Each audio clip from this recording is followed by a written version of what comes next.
മുഖ്യമന്ത്രി കൺവെൻഷൻ ഉദ്ഘാടനം ചെയ്ത് ആദ്യം പറഞ്ഞത് തന്നെ PV അൻവർ വഞ്ചിച്ചു എന്നാണ്.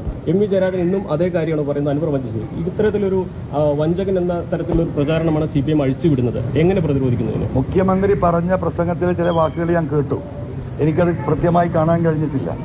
അപ്പോൾ കൃത്യമായി ഇന്ന് ഈ നോമിനേഷൻ കൊടുത്ത് തിരക്ക് കഴിഞ്ഞ് മുഖ്യമന്ത്രി പറഞ്ഞ കാര്യങ്ങൾക്ക് നാളെ നിലമ്പൂരിൽ പത്രസമ്മേളനം വിളിച്ച് കൃത്യം ഇത് മാത്രമൊന്നുമല്ല പറഞ്ഞത് പലതുമുണ്ട്. കറിവേപ്പിലയായി എടുത്തു കളഞ്ഞില്ലെന്ന് എങ്ങനെയാണ് അദ്ദേഹം പറയുക? UDF-മായി ചർച്ച നടന്നുകൊണ്ടിരിക്കുമ്പോൾ 3 ദിവസങ്ങൾക്ക് മുമ്പ്, സതീശൻ വാതിലടക്കുന്നതിൻ്റെ 3 ദിവസം മുമ്പ് കേരളത്തിൻ്റെ മുഖ്യമന്ത്രി എങ്ങനെയാണ് PV അൻവറിനെ കറിവേപ്പിലയായി എടുത്ത് കളഞ്ഞില്ലേ എന്ന് പറഞ്ഞത്? അപ്പോൾ എന്നെ കളയും എന്നുള്ള വിവരം അദ്ദേഹത്തിന് എവിടുന്ന് കിട്ടി? ആരാണ് അദ്ദേഹത്തിന് ഈ ഉറപ്പ് കൊടുത്തത്? മുഖ്യമന്ത്രി മറുപടി പറയണ്ടേ? അവിടെ ഒറ്റ കാര്യം ഞാൻ സൂചിപ്പിക്കുന്നുള്ളൂ.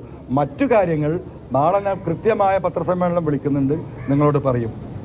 ഒറ്റൊരു കാര്യം സൂചിപ്പിക്കാനുള്ളത്, നോമിനേഷൻ ഞങ്ങൾ കൊടുക്കുമ്പോൾ എൻ്റെ കൂടെ വരുന്നത് ഞങ്ങളെ പ്രധാനപ്പെട്ട നേതാക്കളോ സാമൂഹിക നേതാക്കളോ സാമൂഹിക നേതാക്കളൊന്നുമില്ല.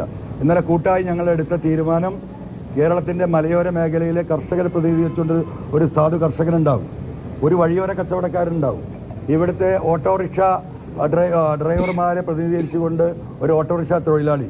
ഈ 3 തൊഴിലാളികളാണ് ഒരു നോമിനേഷൻ കൊടുക്കാൻ പോകുമ്പം സ്ഥാനാർത്ഥിയുടെ കൂടെ 3 പേരാണ് പോകാനുണ്ടാവുക.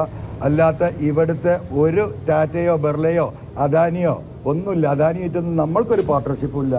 എൻ്റെ പാർട്ട്ണർഷിപ്പ് ഈ നാട്ടിലെ പാവപ്പെട്ട ജനങ്ങളാണ്. ആ പാർട്ട്ണർമാരായിരിക്കും എൻ്റെ കൂടെ നോമിനേഷൻ കൊടുക്കാൻ പോകാനുണ്ടാവും.